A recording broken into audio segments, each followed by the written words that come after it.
சிவாய் நம. வணக்கம். நான் உங்கள் ஜோதிடர் கருப்பசாமி கேஜிஎஃப். ரெட்ரோ ஆன்மீக சேனலை பார்த்துருக்கிற அனைவருக்கும் வணக்கம். மேச ராசி முதல் மீன ராசி வரை 12 ராசிக்காரர்களுக்கும் எந்த வயசில் என்ன வயசோ எந்த நேரத்தில் ராஜயோகம் கிரக பெயர்ச்சி யார் மூலியமாக எப்படி உங்களுக்கு அமையும், எந்த வருஷம் வரைக்கும் இந்த ராஜ யோகம் இருக்கும். இந்த ராஜ யோகம் கேட்கறது வந்துருச்சுன்னாவே உங்க வாழ்க்கை கேட்கறது பிரதிபலிக்குதுன்னு அர்த்தம். நீங்க படக்கூடிய ஆசைகள் தேவைகள் எல்லாமே பூர்த்தி ஆகக்கூடியது எந்த வயசு. ஒரு உதாரணத்துக்கு சொல்ல போனா நரை 35, திரை 45, மூப்பு 55. 55 வயசுக்கு மேல கூட ஒரு ராசிக்காரர்களுக்கு தான் ராஜயோகம் கிடைக்கும். ஒருத்தருக்கு சின்ன வயசுலயே கிடைச்சிரும். அந்த மாதிரி யார் மூலியமாக எவர் மூலியமாக இந்த ராஜ யோகத்துடைய தருணம் இந்த 12 ராசிக்காரர்களுக்கு எப்ப அமைய போதுன்னு காத்துக்கிட்டு இருக்கக்கூடிய நேரத்தை இப்ப நான் சொல்ல போறேன்.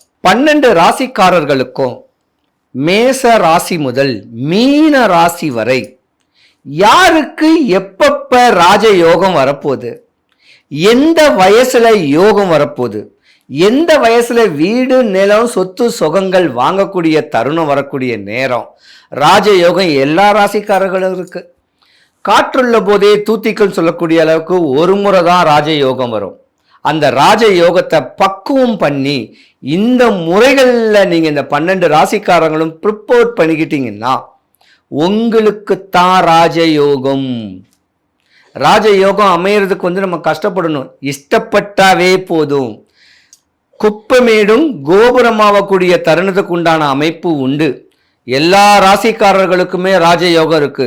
ஆணுக்கும் இருக்கு, பெண்ணுக்கும் இருக்கு, பிறந்த குழந்தைக்கும் இருக்கு, கட்டின மனைவிக்கும் இருக்குது. அந்த வீட்டில் வசிக்கக்கூடியவங்கனால கூட உங்களுக்கு யோகம் எந்த வயசுல வரும், ஆஸ் பர் ஜாதகருக்கு எந்த வயசுல ராஜயோகம் வரும் அப்படிங்கக்கூடிய தன்மையை தெளிவா நான் சொல்றேன்.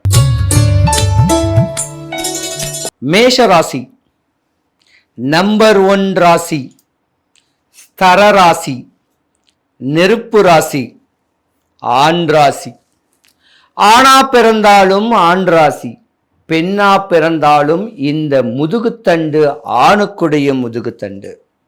வீடையும் ஆளுவாங்க, நாடையும் ஆளக்கூடிய ஒரு தருணமான ஒரு அற்புதமான ராசி. இந்த ராசிக்காரர்களை பொறுத்த வரைக்கும் பார்த்தீங்கன்னா 25 வயசு வரைக்கும் ஆண்கள் சுகபோகியான ஒரு வாழ்க்கை வாழுவீங்க. எதை பற்றியும் கவலை இருக்காது. தாய் தகப்பன் இருக்கான், தாத்தா பாட்டி இருக்காங்க. இவங்களுடைய அனுகிரகத்தில் வாழ்க்கையை ரசித்து ருசித்து வாழக்கூடிய தருணம் உடையவங்க ஆண் ராசி. ஆனால் இதே ஒரு பெண் ராசியா இருந்தா கஷ்டப்பட்டு கருமாயப்பட்டு படிக்கணும். தன்னுடைய ஃபியூச்சரை நினைச்சு படிக்கக்கூடிய ஒரு தருணம். தான் டாக்டர் ஆகணும், தான் ஒரு பெரிய பெரிய போலீஸ் அதிகாரி ஆகணும், இப்படி வாழ்க்கையை உண்டு பண்ணணும்னு சொல்லக்கூடிய தருணம் உடையவங்க பெண் ராசி. ஆனா இந்த பெண் ராசிக்கு 25 வயசுக்குள்ள கல்யாண காட்சிகள் நடந்துரும். 75% காதல் திருமணமா நடக்கிறதுக்கான ஒரு வாய்ப்பும் இருக்கு. இந்த பெண்களுக்கு பிடிக்காத ஆணை கெட்டி வைக்கக்கூடிய தருணமும் ஒரு 10% இருக்கு. மீதி இருக்கிற 10% தான் எல்லாருக்கும் சேர்ந்து தெளிவான அமைப்புல முடியக்கூடிய திருமணமாகவும் இருக்கும். ஆனா பெண்கள் பொதுவாகவே இந்த வயசு இந்த ராசிக்காரங்க ஒரு 20 வயசுக்குள்ள காதல் திருமணம் பண்ணாங்கன்னா வாழ்க்கை 0ல போய் விழுந்துரும். இது ஒரு பக்கம் இருக்க, 25 வயசுக்கு மேல ஒரு 31 வயசு 35 வயசுக்குள்ள மேச ராசிக்காரர்களுடைய பெண்களுடைய மாமனாருக்கும் உங்க அப்பாவுக்கும் ஆவாது. அது விதி, எப்படி வேணா சொல்லலாம். உடல்நல குறைவு வந்துட்டும் போகலாம், இல்ல மரணம் வரக்கூடிய ஒரு தருணமும் வந்துட்டு போகலாம். இது மேச ராசிக்காரர்களுடைய பெண்களுக்கு ஒரு குறிப்பிட்ட கால வயசு. அதுக்கு அப்புறம்தான் தன்னுடைய தாய் தகப்பனோ தன்னுடைய மாமனாருடைய சொத்தோ பூர்வீக சொத்து இருந்திருந்தா அதை வச்சு உங்களுக்கு ஒரு 40 வயசுக்கு மேல ராஜயோகம் வரும் பெண்களுக்கு, அதாவது மருமகளுக்கு.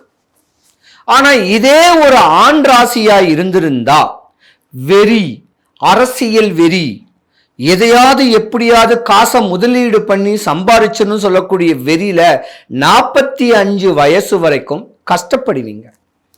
தான் குடும்பத்துக்காகனே உழைப்பீங்க. தாய் தகப்பன் சொத்து அதை விரயம் பண்ணிட்டு நீங்க கஷ்டப்படக்கூடிய தருணம் 45 வயசு.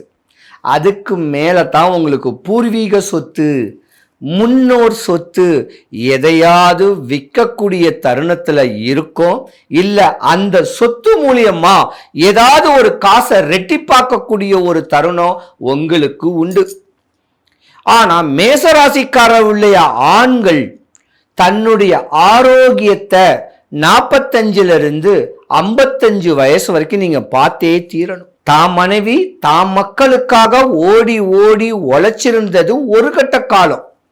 ஆனா இந்த உடம்ப இந்த ஆரோக்கியத்தை பார்க்க முடியாம இருந்த தருணத்துல உங்க ஆரோக்கியம் குன்றிருக்கக்கூடிய நேரம் இந்த வயசுல தான்.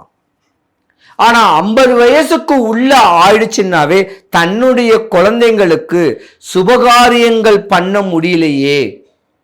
கோடி கணக்கில் சொத்து இருந்தாலும் அந்த சொத்தை ஆள்றதுக்கு ஒரு வாரிசு வேணும்.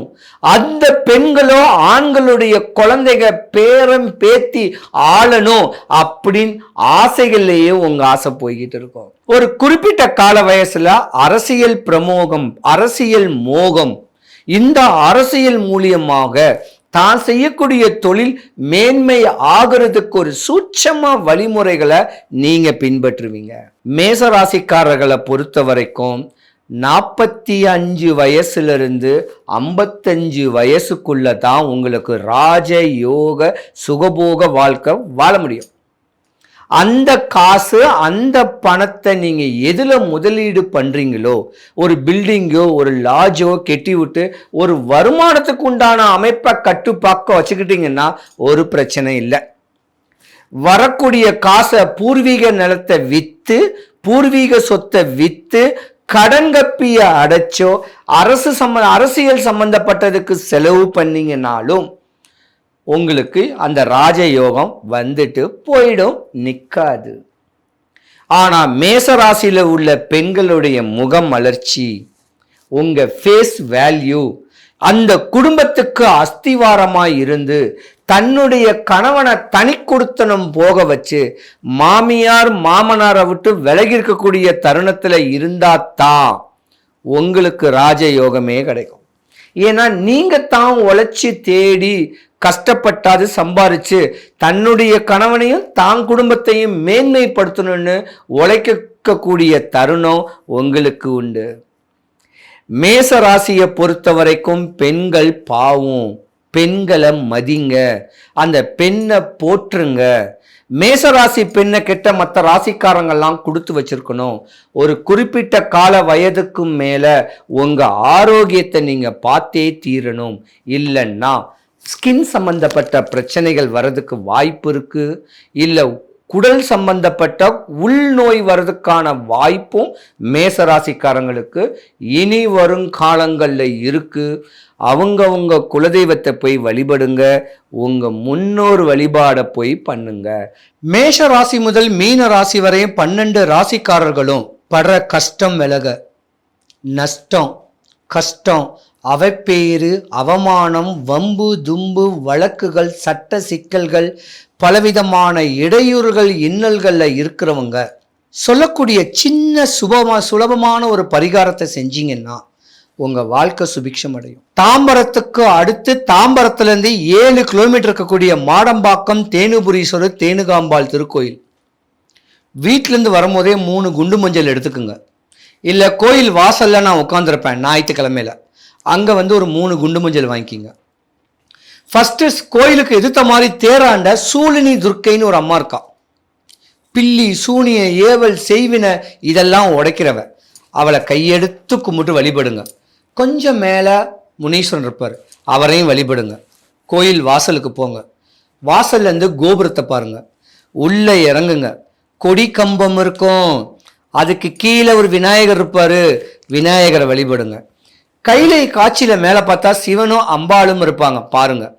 பலிபீடம், நந்தி பகவானை பார்த்து என்னுடைய கஷ்டம், என்னுடைய நஷ்டம், அவப்பேறு, அவமானம், என்னுடைய தொந்தரவு, தொலை இதுதான் கேட்டு சாமிகிட்ட வேண்டுங்க. நேரா சாமியை உள்ள போய் பாருங்க. எம்பெருமானை பார்த்துட்டு பிரகாரம் சுற்றி உள்பிரகாரம் சுத்துற இடத்துல முருகரும் வள்ளி தெய்வானையும் இருப்பாங்க. அதுக்கு எதிர்த்த மாதிரி அகோர வீரபத்திரர் ஒரு சிலையில் இருப்பார், ஒரு கல் தூண்ல. அப்படியே பாதத்தை கண்ணில் ஒத்திக்கிங்க, அம்பாளை பாருங்க. அம்பாளை பார்த்து இறங்கும் போது ஒரு பெரிய வட்ட கல் இருக்கும். நீங்க கொண்டு போற நான் கொடுக்கக்கூடிய அந்த மஞ்சளை கொஞ்சம் தண்ணி வச்சு உரசுங்க. இதுதான் என் பிரச்சனை, எனக்கு நோயின்னா எடுத்து அப்படி நாக்கில் வச்சுக்கோங்க. கஷ்டம், சுபகாரியம், தடை, எனக்கு இதுதான் வேணும்னா உரசி நெத்தியில வச்சுக்கோங்க. இந்த 3 குண்டு மஞ்சளையும் டெய்லியும் உரசி கையில் அப்படி தடவிக்கிங்க. பெண்கள் கொஞ்சம் எடுத்து நெத்தியில வச்சுக்கோங்க. 100க்கு 100 நீங்க நினைச்சு வந்தது 101% நடக்கும், நடக்க வச்சு கொடுப்பார். எனக்கு ஞானம் கொடுத்தது, தெய்வ பலன் கொடுத்தது, சிவபெருமானும் அம்பாளும் எனக்கு காட்சி கொடுத்தது அந்த மாடம்பாக்கம் தேனுபுரீஸ்வரர் கோயில் தான். உண்மையா நம்பி தெளிவா போனா உங்க வாழ்க்கையில சுபிக்ஷம் அடைச்சு கொடுப்பாரு. ஒரு ஞாயிற்றுக்கிழமை 4 to 6 ராவு காலத்தை பூஜையும் அட்டன் பண்ணுங்க. முடிஞ்ச அளவுக்கு சண்டே பார்க்கறது உங்க தலையெழுத்தே மாறும். எந்த ஊரு எங்க இருந்தாலும் ஒரு நாள் மாடம்பாக்கம் கோயிலுக்கு வந்து போங்க, உங்களுக்கு எந்த குறையும் வராது. கோயில் வாசல்ல தான் உட்காந்துருப்பேன், கேட்குறவங்க மஞ்சள் வாங்கிக்கிங்க.